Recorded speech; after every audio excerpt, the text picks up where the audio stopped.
A los 72 años, lo último que esperaba era estar parada en la acera de una noche de diciembre en Toluca, con una maleta en la mano y la puerta de mi propia casa cerrada a mis espaldas.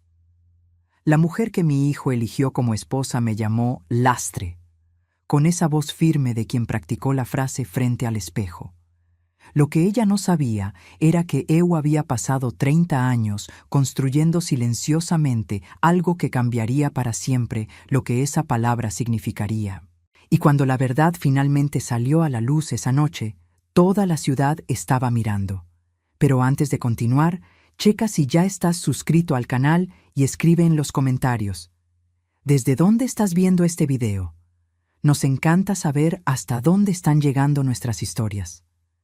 Tengo 72 años, artritis en ambas manos, una rodilla izquierda que tiene opiniones propias sobre el clima, y hasta esa noche de viernes creía que sabía exactamente cómo estaban las cosas en mi mundo. Estaba equivocada. La casa era mía. 4 recámaras, piso de madera de encino que yo misma elegí cuando tenía 40 y tantos, y aún creía que las cosas bonitas duraban para siempre. Pagué las últimas mensualidades en 2019, solita, con el dinero que fui ahorrando centavo a centavo después de que mi esposo, Aurelio, murió. Firmé las escrituras a nombre de mi hijo Marcos hace 3 años, cuando la rodilla se puso mal tras la cirugía y él me dijo: «Mamá, ven a vivir con nosotros, es temporal, solo en lo que te recuperas». Temporal. Palabra traicionera. Palabra que cambia de tamaño dependiendo de quién la use. Aquel viernes, 9 de diciembre, lo escuché todo desde mi cuarto, el pequeño, el que estaba al fondo del pasillo, que antes era una bodega de despensa antes de que Marcos lo limpiara para mí. Las paredes de esa casa eran delgadas como promesas, y la voz de Jimena, mi nuera, no hacía ningún esfuerzo por ser discreta. Ella hablaba con esa cadencia calculada de quien eligió cada palabra con anticipación. Decía que yo ocupaba demasiado espacio, que interfería en la crianza de los nietos, que me había vuelto una carga. Y Marcos se quedaba en silencio al otro lado de la cocina. Y ese silencio me dolió más que cualquier palabra que ella dijo. Me levanté de la cama despacio. Agarré el abrigo café que compré hace más de 20 años en una tienda del centro histórico que hoy es una farmacia. Agarré la bolsa que mantenía lista desde hace 15 años, hábito antiguo, de una vida que Marcos nunca supo que yo tenía, y fui hacia la puerta. No entré a la cocina para confrontarlos. No era el tipo de escena que quería tener. Fui directo a la salida, y cuando Marcos me vio en el pasillo, con el abrigo puesto y la bolsa en la mano, solo dijo: «Mamá, solo eso». No fue un ruego. No fue un arrepentimiento. Fue una constatación, como si estuviera nombrando un problema que no sabía cómo resolver. Yo abrí la puerta y salí. La noche de diciembre en Toluca no tiene piedad. El viento viene de un ángulo que parece personal, que parece elegido específicamente para ti. Me quedé parada por un instante en el porche, mirando la calle cubierta de un aguanieve leve, pensando que había sido expulsada de mi propia casa con tanta eficiencia que ni tuve tiempo de indignarme bien. Entonces Jimena apareció detrás de mí, en el umbral. No sé si fue impulso o si ella lo había planeado también, pero lo que dijo, lo dijo recio, con esa firmeza de quien finalmente soltó lo que estaba guardando. «Váyase, doña Lucía. Usted nunca fue nada más que un peso aquí».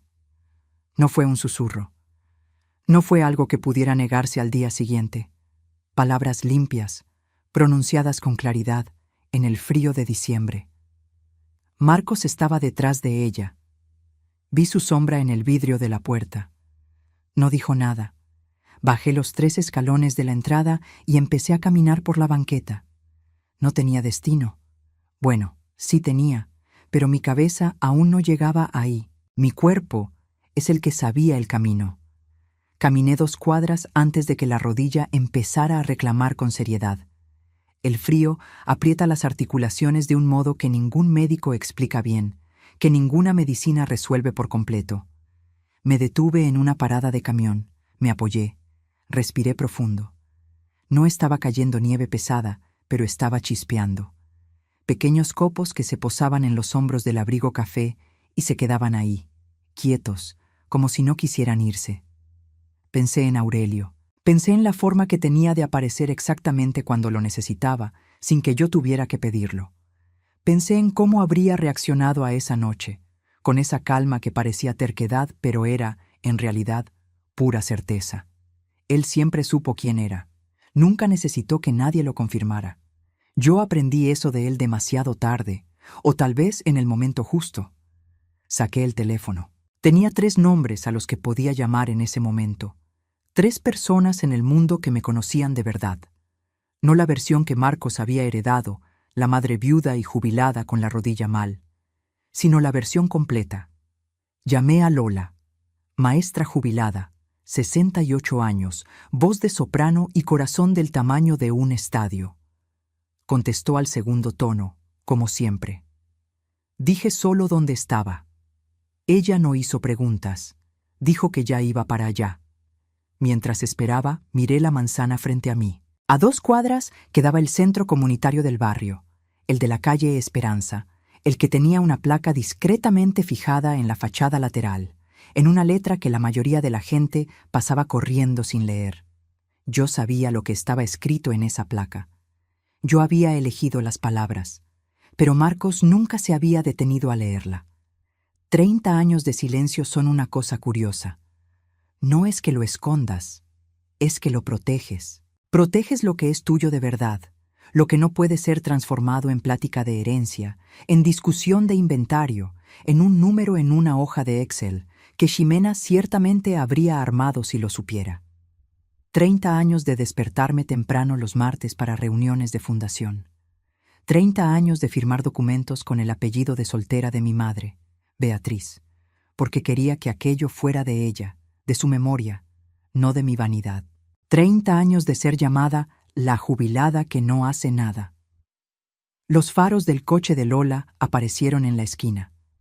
Se bajó antes de estacionarse bien, vino caminando rápido bajo el frío, y cuando llegó cerca, no dijo nada.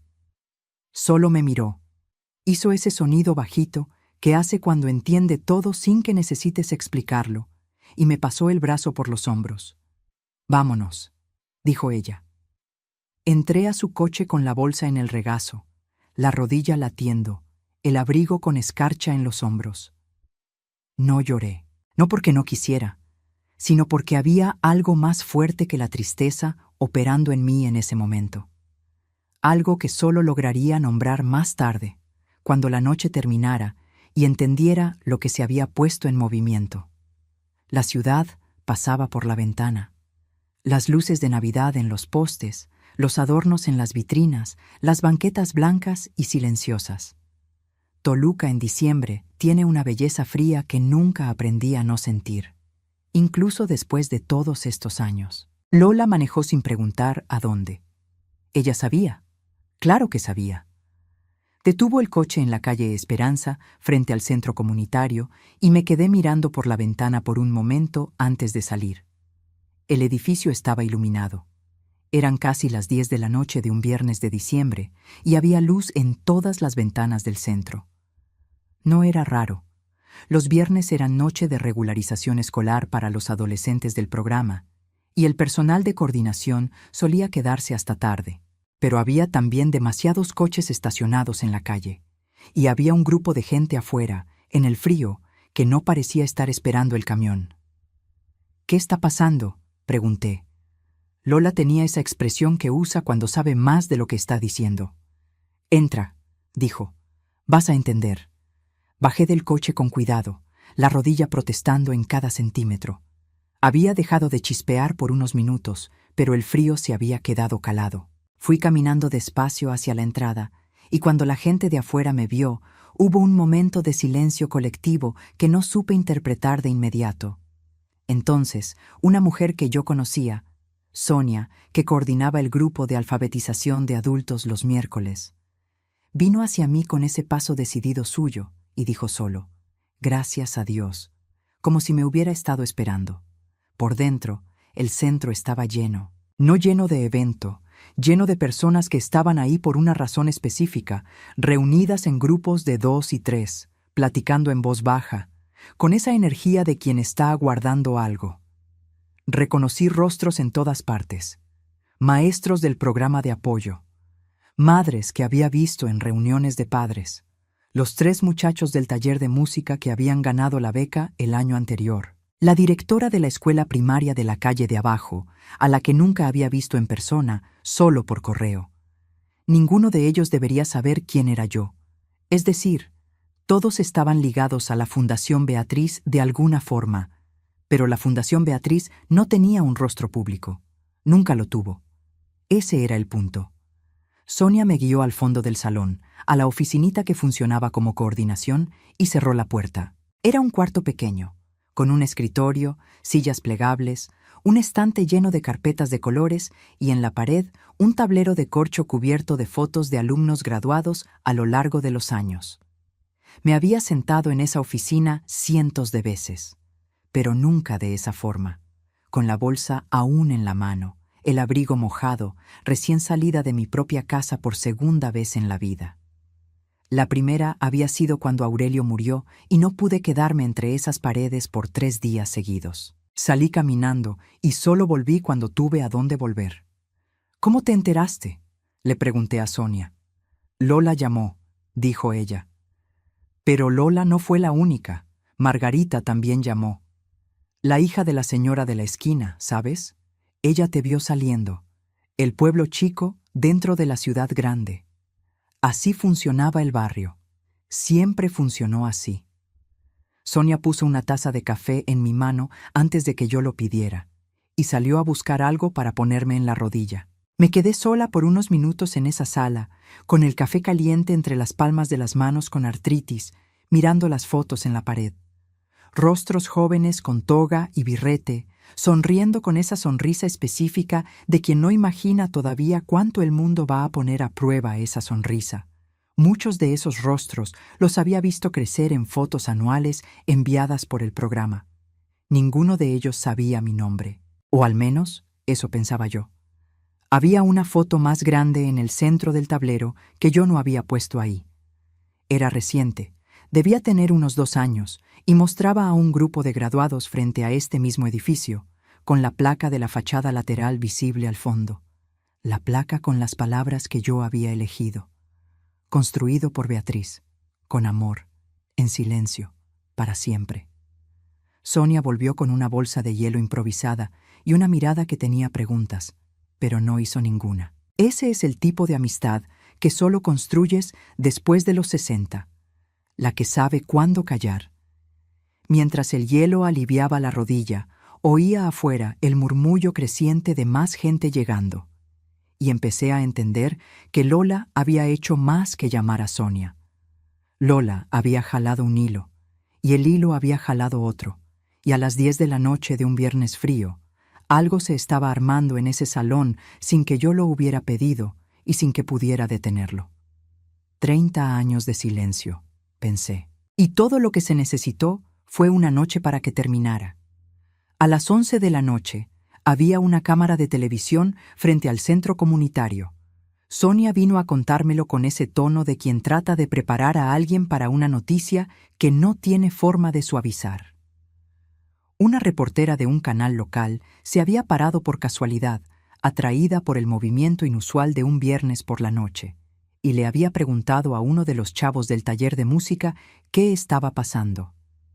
Él le contó, así de simple.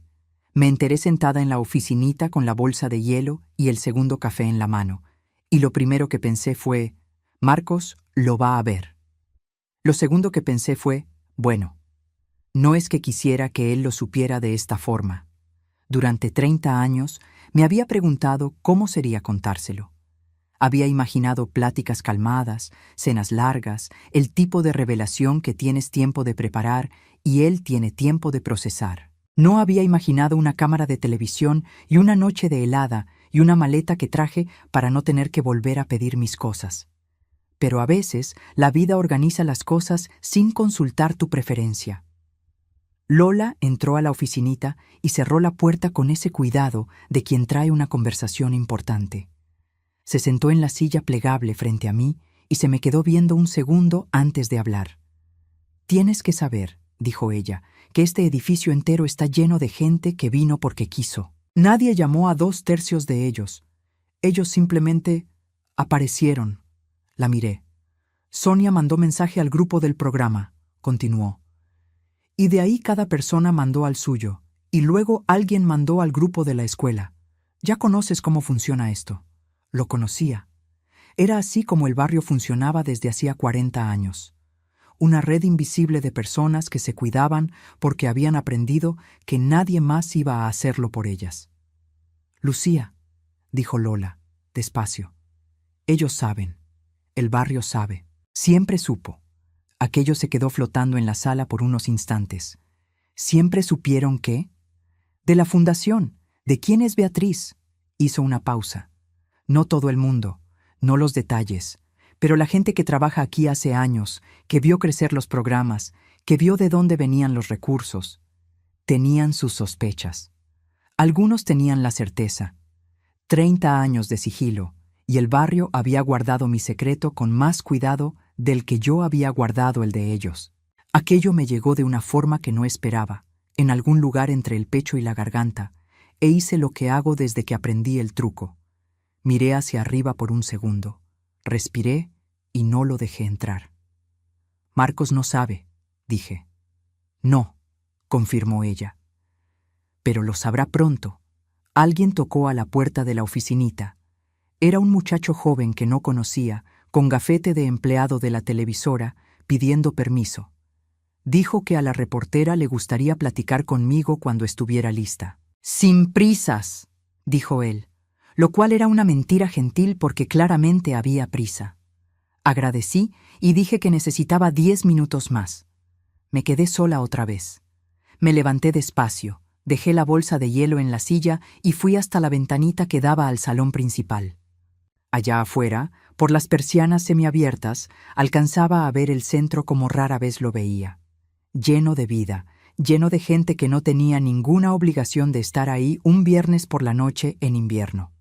Vi a la maestra Marta, que llevaba la regularización de matemáticas para los chavos y que me había mandado una tarjeta de Navidad cada año durante 15 años dirigida a Fundación Beatriz, a todo el equipo. Vi a don Augusto, que tenía 80 y tantos años y venía cada semana al círculo de lectura, que decía que era lo único que lo hacía salir de casa.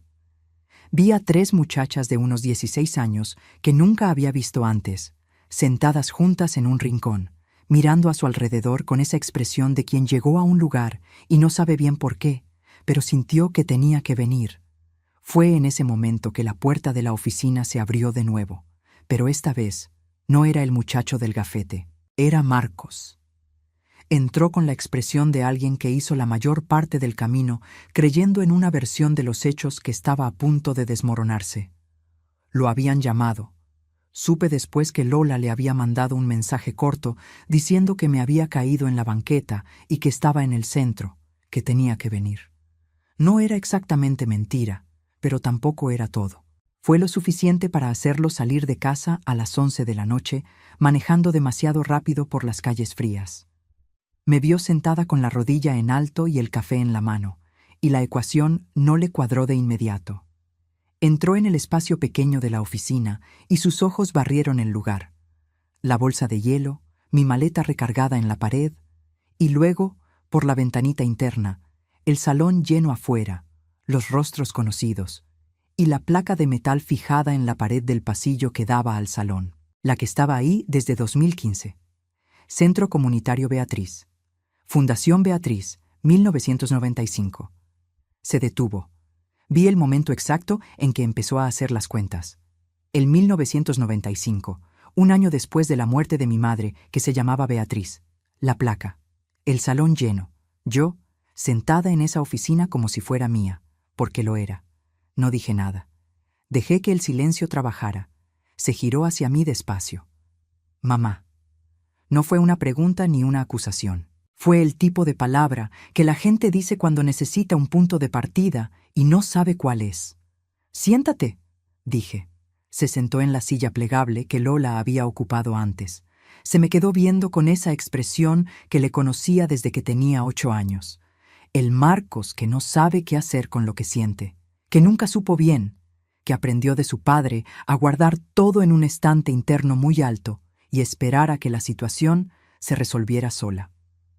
Empecé a contarle, no dramáticamente, del modo en que se cuenta algo que has cargado demasiado tiempo, con cansancio, con alivio, con la conciencia de que el peso va a cambiar de lugar pero no va a desaparecer.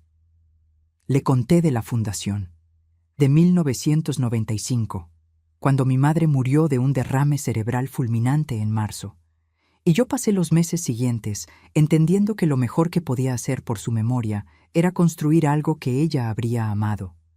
Ella, que había dado clases durante 35 años en una escuela pública sin quejarse nunca del sueldo, que decía que la mayor pobreza era la de quien crecía sin saber que tenía opciones.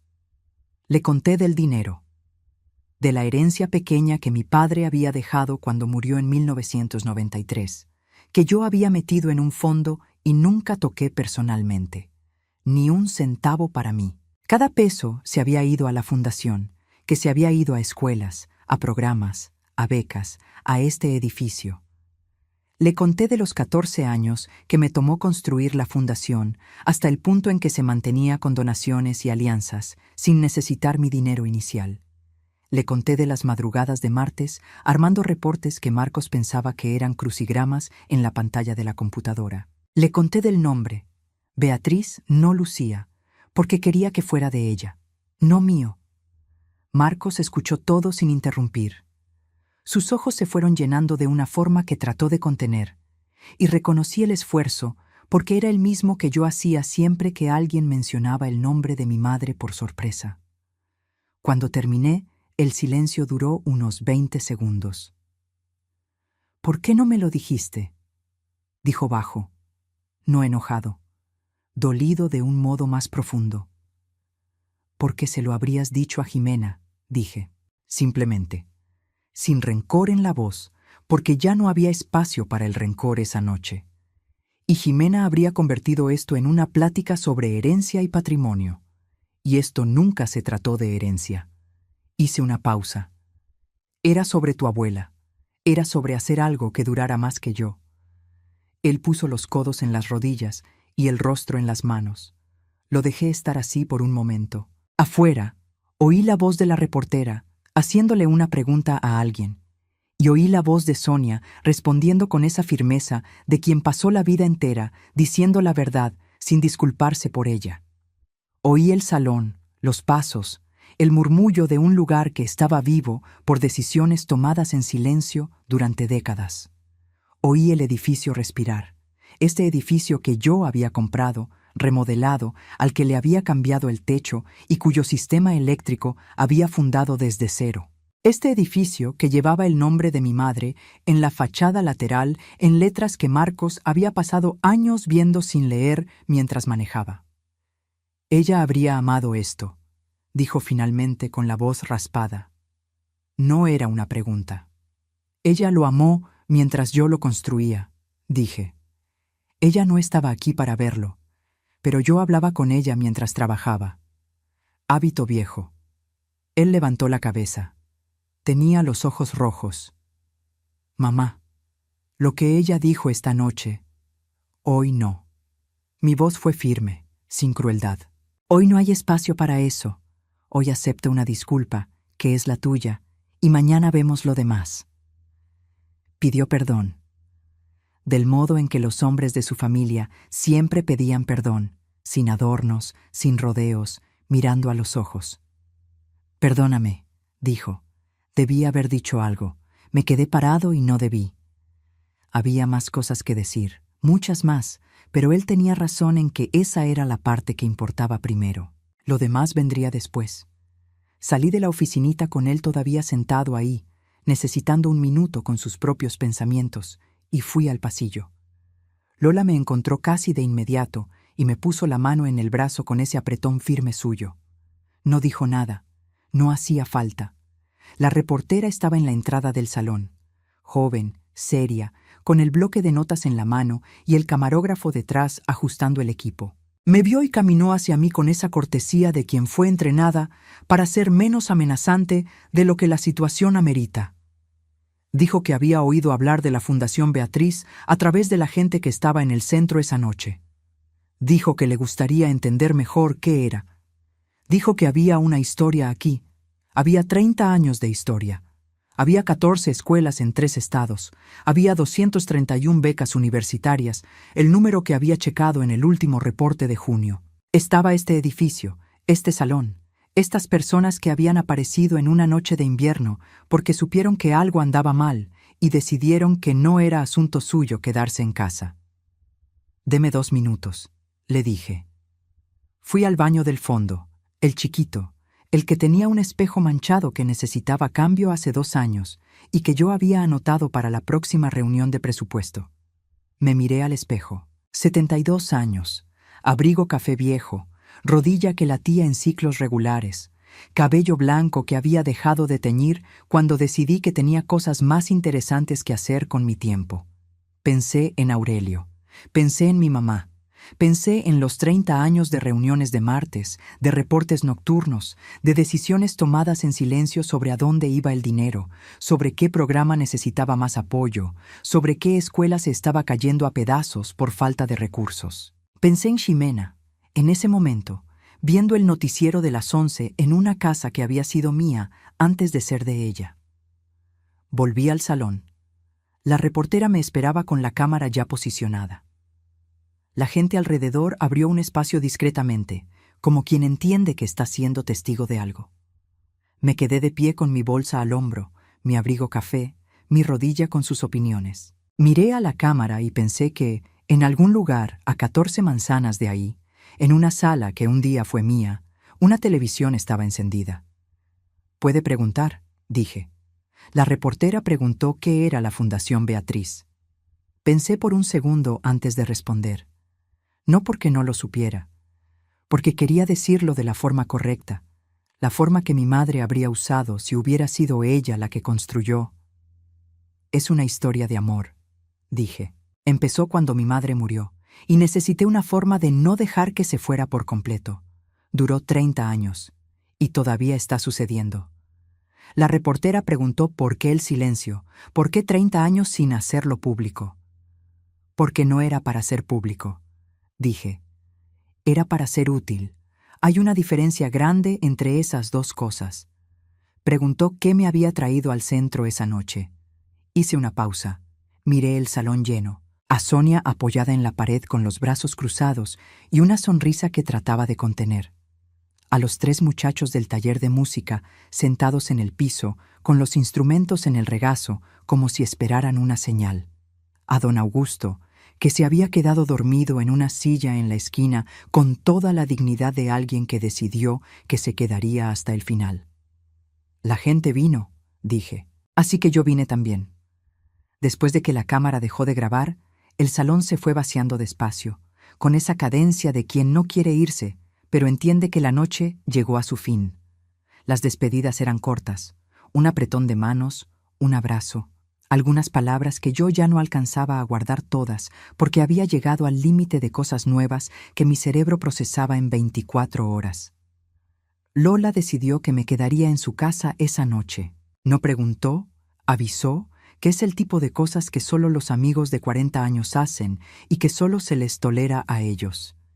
Marcos apareció en el pasillo cuando me estaba despidiendo de Sonia.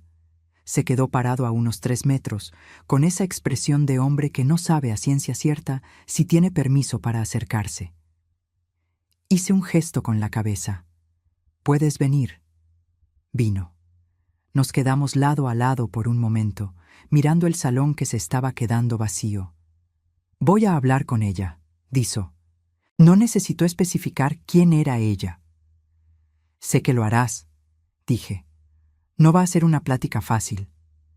Las pláticas necesarias rara vez lo son. Se quedó callado por un momento. Afuera, a través de las ventanas altas del centro, alcanzaba a ver que el aguanieve había vuelto. No el ataque del principio de la noche, sino esa nieve quieta de madrugada que lo cubre todo despacio y sin prisa. A la abuela Beatriz le habría encantado este lugar, dijo. Sonreí, no de tristeza, no de melancolía, sino de esa forma en que sonríes cuando alguien finalmente ve lo que tú llevas mirando 30 años. Ella fue la que me enseñó todo lo que sé sobre construir cosas que duren. Dije, yo solo pagué la cuenta. Nos despedimos en la acera, con esa extrañeza de despedida que no es definitiva, pero es un punto de inflexión, del tipo que sientes en el momento y recuerdas años después. Me abrazó por más tiempo de lo habitual. No dijo nada. A veces no hay nada que decir. En el coche de Lola, camino a su casa, me quedé mirando por la ventana las calles de Toluca cubiertas de blanco. Los adornos de Navidad en los postes, las ventanas encendidas de las casas donde personas que nunca conocería estaban viviendo sus propias noches complicadas.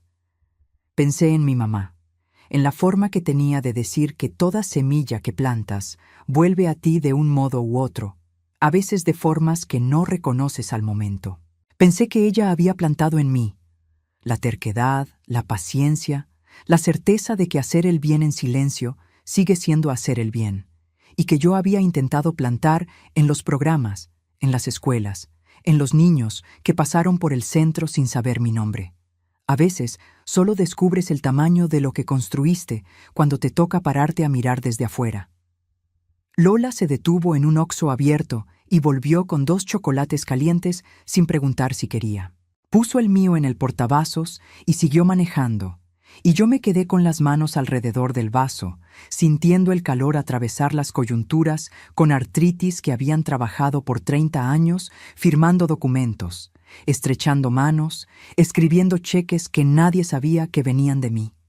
Era casi medianoche. Hacía unas horas me habían llamado lastre y me habían puesto de patitas en la calle en una noche de diciembre. Y ahora estaba en un coche calientito, con chocolate en las manos, con 30 años de silencio finalmente en paz con la luz. No era lo que había planeado para ese viernes, pero era lo que había pasado.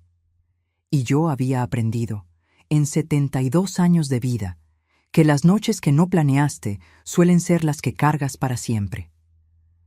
A la mañana siguiente, sentada en la cocina de Lola con café y pan tostado y la luz fría de sábado entrando por la ventana, mi vida se había movido de lugar sin que nada de inmediato fuera diferente. El teléfono había sonado 10 veces durante la noche. Lo había dejado en silencio, pero veía las notificaciones.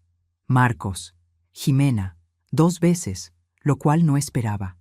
La directora de la primaria, una asesora del municipio que seguía los programas de educación, y un número que no reconocí hasta que abrí el mensaje y entendí que era la hermana de Jimena, que me había visto en las noticias y quería saber más sobre el programa de becas para hijos de trabajadores públicos. Irónico, de un modo que me habría parecido más chistoso si no estuviera tan cansada. Llamé a Marcos a media mañana. Contestó rápido, con ese tono de alguien que se había quedado despierto también. Me dijo que había hablado con Jimena. Me dijo que había sido difícil. Me dijo que había dicho cosas que tenían que decirse, del modo en que tenían que decirse. No me pidió que volviera a la casa, que era la respuesta correcta. Yo había tomado una decisión desde la noche anterior, sentada en esa oficinita con el hielo en la rodilla. La casa en la calle de las Camolias, la que yo había pagado y firmado a nombre de Marcos, iba para la fundación. Había consultado a mi abogada 3 semanas antes sobre el papeleo. No por premonición, sino porque cuando tienes 72 años y artrite y una rodilla que te falla en días de lluvia, aprendes a no dejar para después las cosas que importan. La casa se convertiría en vivienda transitoria para familias en situación de vulnerabilidad vinculadas a los programas del centro. Había una lista de espera. Había familias que necesitaban 6 meses para estabilizarse antes de conseguir una renta propia. La casa tenía 4 recámaras. Tenía sentido de un modo que me parecía obvio desde antes de saber que necesitaría usarlo. Marcos se enteró en esa llamada. Se quedó en silencio por un momento largo y luego dijo, «Está bien, mamá». Solo eso, que era todo lo que necesitaba decir. Jimena llamó al final de la tarde. Contesté. La plática fue corta. No pidió perdón por lo que había dicho. no en esa llamada, tal vez nunca del modo en que yo esperaría, pero dijo que había entendido algo mal sobre quién era yo y que estaba tratando de entender mejor. Era un comienzo pequeñísimo, del tipo que puede ser el inicio de algo o puede no ser nada. Yo no lo sabía, no necesitaba saberlo todavía. Lo que yo sabía era esto: no era un peso, nunca lo había sido, y ya no necesitaba la aprobación de nadie para saberlo. En los días que siguieron, la historia corrió. El noticiero local dio seguimiento. Un periódico del estado pidió una entrevista. El municipio mandó un oficio pidiendo una reunión para discutir una alianza formal. La Fundación Beatriz, que había existido en silencio por 30 años, de repente tenía un rostro. El mío, con 72 años, abrigo café y rodilla obstinada. Me acostumbré a eso despacio. No era por lo que lo había construido, pero el trabajo era demasiado bueno para quedarse escondido por más tiempo.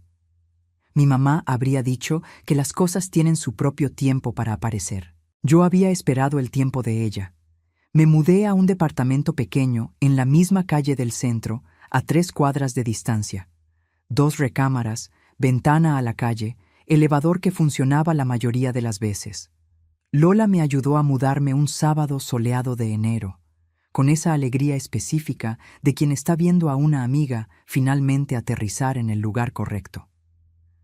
Puse en la pared de la sala una foto de mi madre.